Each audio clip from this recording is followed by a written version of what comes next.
Hello, everybody. This is your host, Patricia, and I want to welcome you to today's episode of The Dialogue. Today, we're going to be talking about the difficulty and the necessity of forgiveness. But before I go into the broadcast, I want to go ahead and thank everyone that has been listening to the podcast as well as subscribing to the channel. I was able to go into my audience profile and look at the people that have been listening, and it is my prayer that it has been blessing you.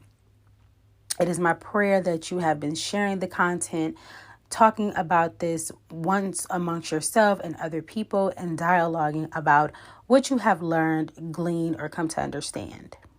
So today, I'm going to say that this conversation that I'm going to have with you, or this dialogue that I'm going to speak to you that you share with someone else, hopefully, is probably going to be a little sensitive. And it is my prayer that it doesn't offend, but we do know that at times offense does come when you tell the truth, okay?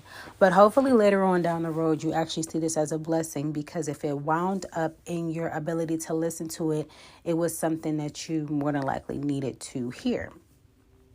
So today we are talking about forgiveness. So I have this book, and it's called Forgiveness, Overcoming the Impossible. It is by a Grammy-nominated artist named Matthew West. Okay, and he's a songwriter. So in this book, he talks about hardest moments of betrayal, abandonment, divorce, addiction, and even death.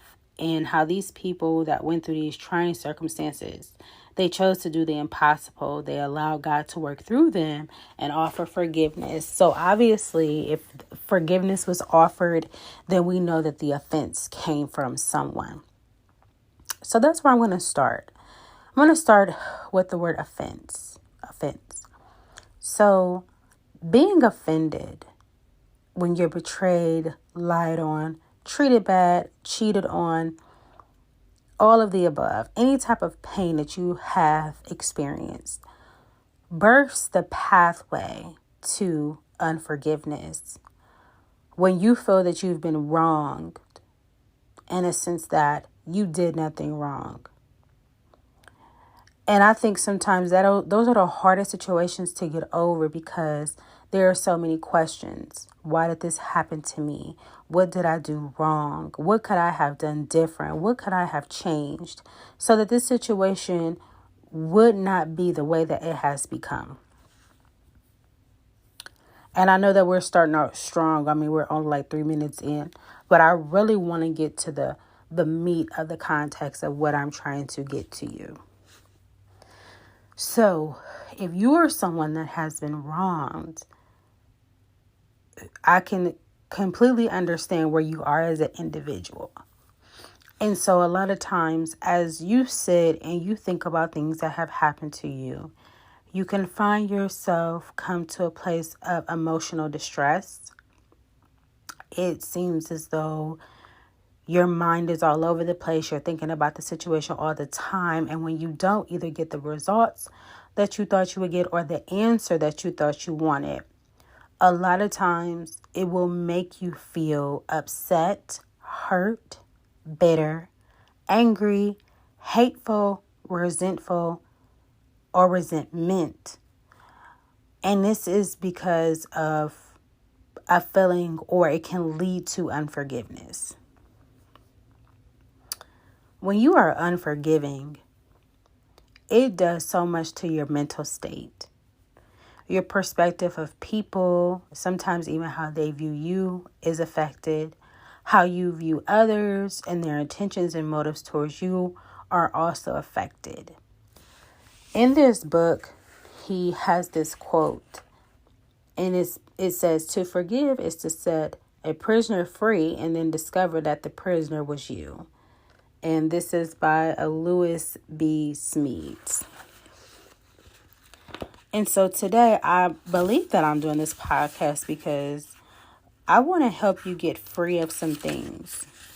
I want to help you have a different perspective. I want to help you turn what seems as though may have been meant for your harm, your tragedy, your difficulty, I want to help you turn it into good.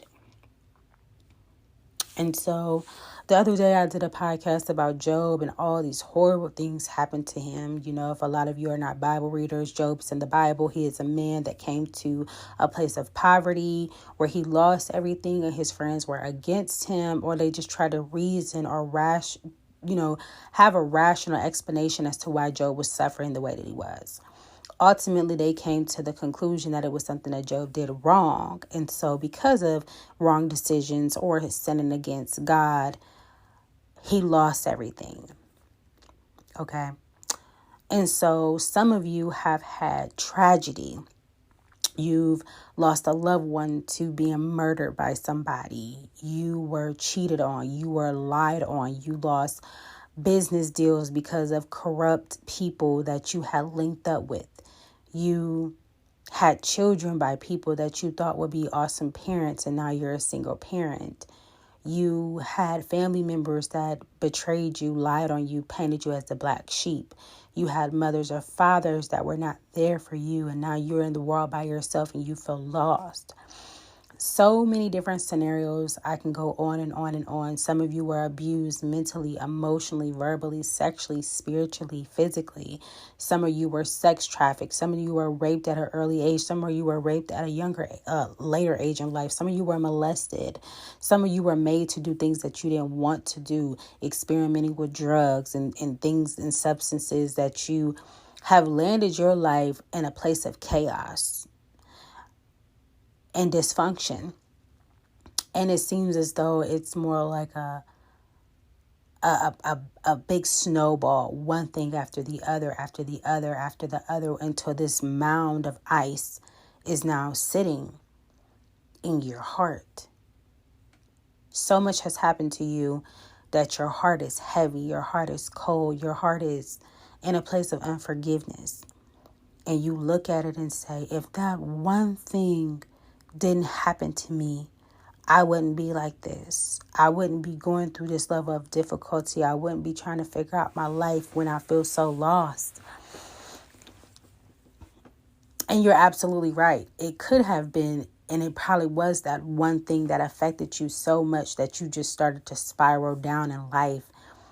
You know, some people have had such traumatic experiences. It seems as though they're just a person sliding down a knife and landing in a pool of alcohol. And they're just always in pain and remembering the circumstances and the situations that landed them where they are.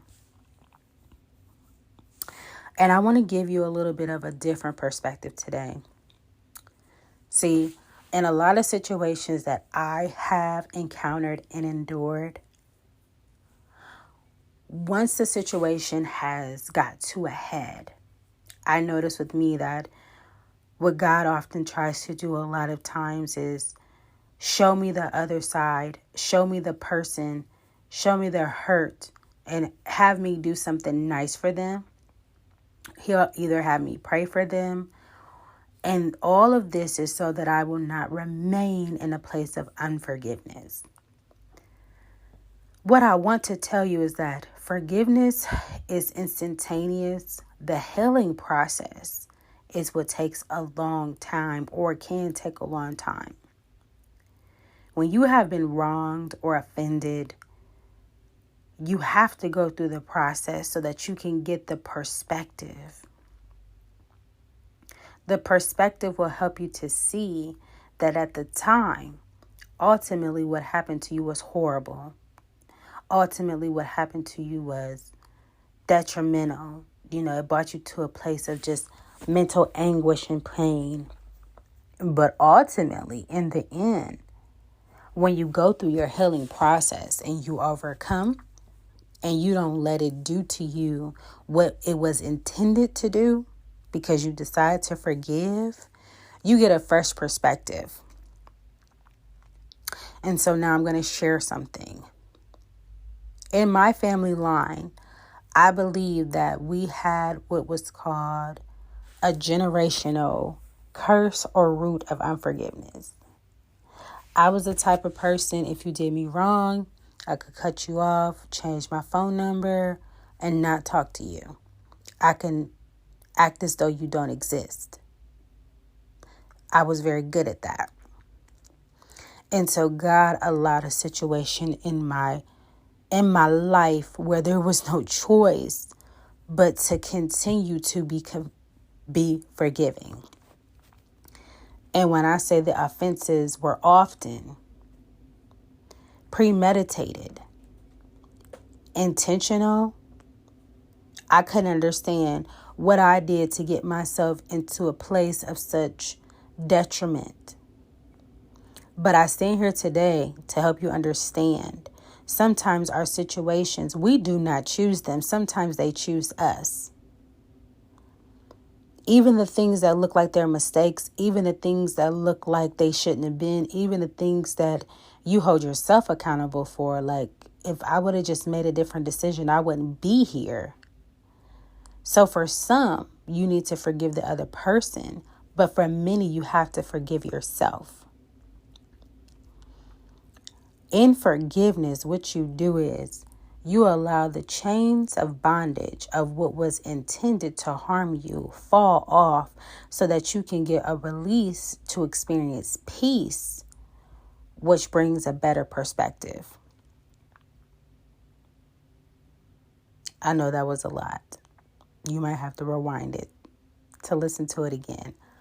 But ultimately, when you forgive, you decide to strip the power back from what the circumstance was intended to do.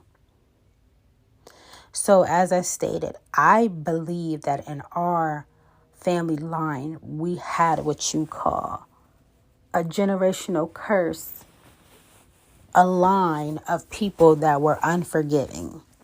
Meaning, if you did them wrong, they're going to pay you back later. They're not going to let you forget it. They're always going to bring it up. And so the situation which I just went through, it was a 2-year situation. And God was dealing with me very strong.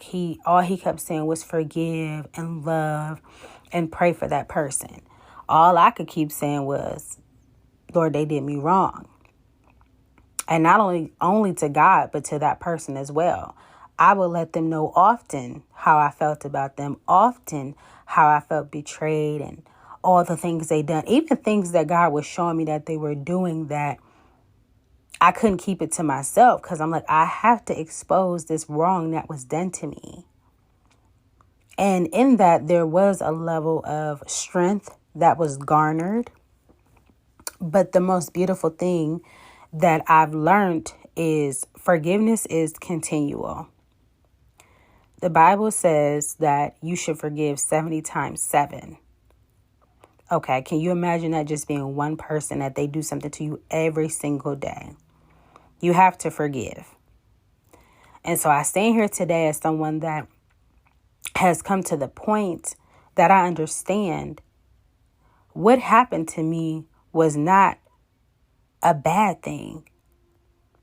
It hurt, especially at the time that it was taking place, but it worked. And I would very often tell this person, thank you so much because you taught me the beauty of unconditional love. Because conditional love is, I love you if you do what I say. I love you if you do me right. I love you if you make me happy.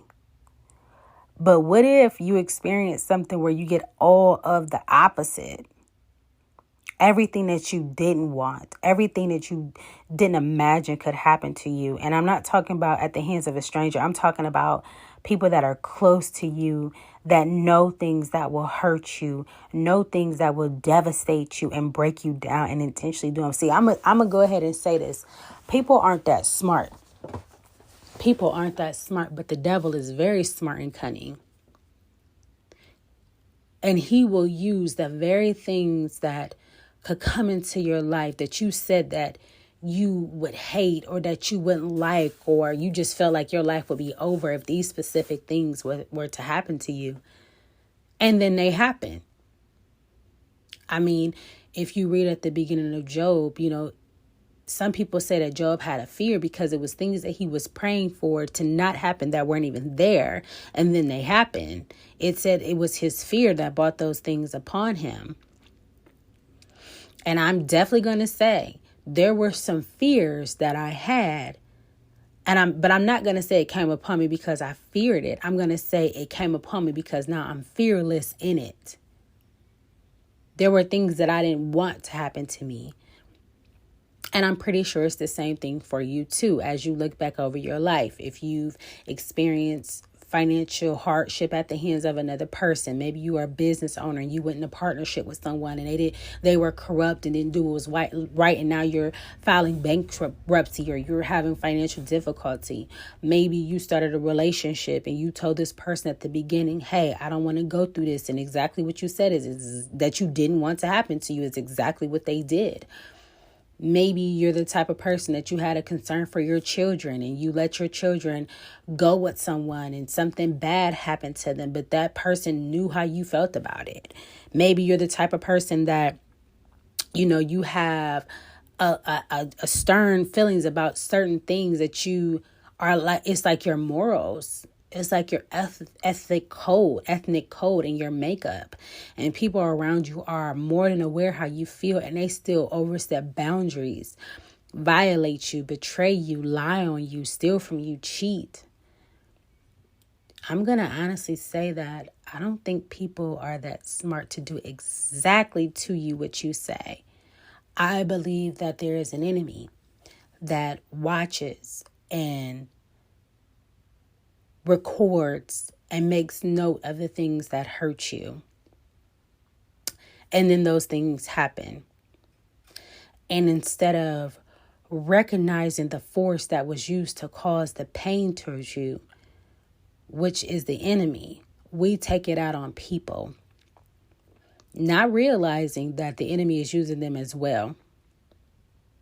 Not realizing that the person that is ultimately committing these offenses against you needs prayer as well. And that they're in need as well. Even if they do not know it, they are in need of prayer. So what I want to now do, we've talked about the difficulty of forgiveness. It can definitely be difficult. And I also want to say, for those that have been offended by someone that knew the things that would hurt you, I am very sorry, because sometimes those are the hardest things to get through, because you have so many questions. Why would this person do this? Why would they do this to me? And I express to them why. And even if you don't get your why, because sometimes people don't, it happened to you, and for that I'm sorry. And so now I want to talk about the necessity of forgiveness. It is essential. It is critical. It is vital. It's a lifeline to forgive. When I was younger and I used to teach these classes to people, I would do this illustration, and I'm going to try to explain it. But you basically hold your hand out and another person grabs your arm right around your wrist. The person that grabs your arm is you, which would mean the person that's unforgiving is you holding on to that person's arm. The person that you won't forgive is the hand. And the hand is still able to move. It's still able to open, close. It's still able to function. Probably if you put a pen in it, it's still able to write. The purpose of that analogy or demonstration was to show that the person that is offended, that is holding onto the wrist, is ultimately the person that is bound and in bondage. And so the purpose of this podcast is to help you loose yourself from bondage. For so many, people want to see bad things happen to the other person that did them wrong because of how hurt they are. That goes back to the analogy, hurt people hurt people. As someone that has been offended or betrayed or lied on, cheated on, used, preyed upon, however you want to use it, abused, the pain can go so deep that you ultimately want to see that person feel and experience the pain that they've caused you. And I've recently been saying this. I believe that Unforgiveness and hatred should be listed as mental issues. Because when you hate people, you ruminate on what they did to you. And it creates more pain and more hurt. And then it gets to the point where sometimes those thoughts can lead to intention. Like, I'm going to do something to show them. I'm going to make their life a living hell. I'm going to hurt them or harm them. Ultimately, which can lead to people being killed or murdered or harmed because that person wants them to feel how horrible they feel. Forgiveness is essential. It is critical. I have been around people that are unforgiving. You can tell it in their countenance. You can tell it in the way that they think and process and deal with other people. It's like a bitterness. I've been there. Trust me, I know. I've been angry about things that have happened to me. Betrayals and lies and all types of things. But I stand here today as somebody that has crossed over to the other side.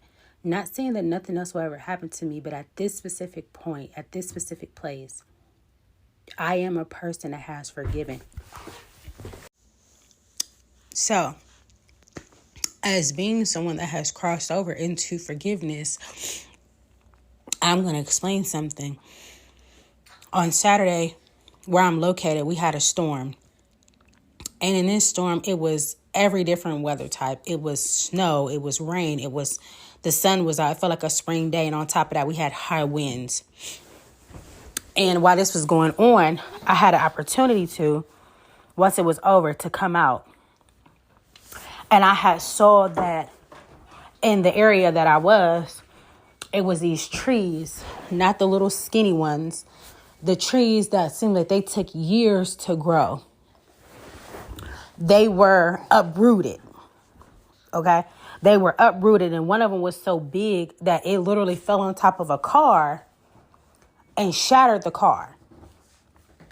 So what I'm trying to say is that I believe that in my family line, there was a root in me of unforgiveness.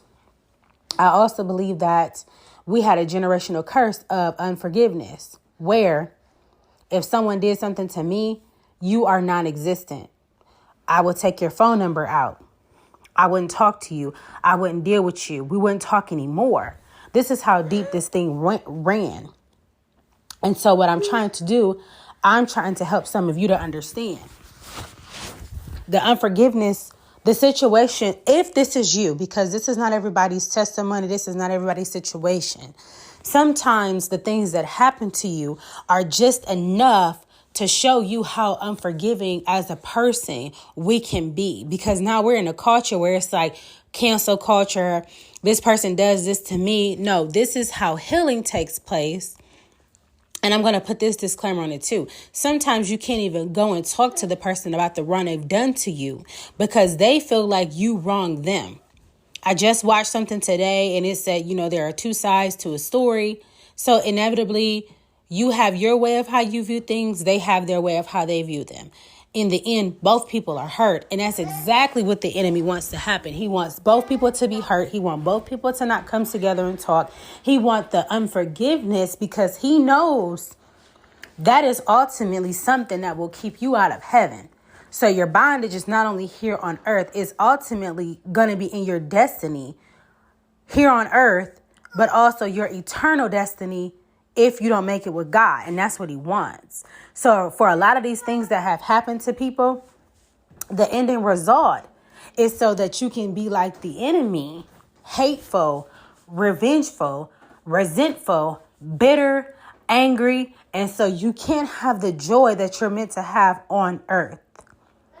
That sounds harsh. I do apologize. But for some people, I'm not just going to say let it go because that's so cliche. Because sometimes what happens is you have forgiven the person because you don't want to hate, but you have to go through the process of getting over what they've done to you. And you have to understand sometimes there are no answers for the things that have happened to you. They have happened. You were harmed. You were hurt. You were betrayed. You were lied on. You were used. All those things. And so what happens is you have to come to the place where you're not going to go back and forth with yourself about what your final resolve is going to be. That you're going to be forgiving. That you're going to let that person go. That you're not going to keep rehearsing and whining over the things that have happened to you. Okay? And so that's what this podcast is for. The necessity and difficulty of forgiveness, which is the process continually. So I hope that as you listen to this, you share this with someone. I hope that you kind of meditate on it a little bit. Come to the point in yourself that it happened to you. Yes, it hurt. I'm so sorry. But I decided that I want to be a better person. Not that I was a bad person when it happened to me, but this made me a better person. So share this with someone. I hope it inspires you. Keep tuning into my podcast. I'll have more content as it's released to me. Have a great and wonderful day, and we will see you later. Bye.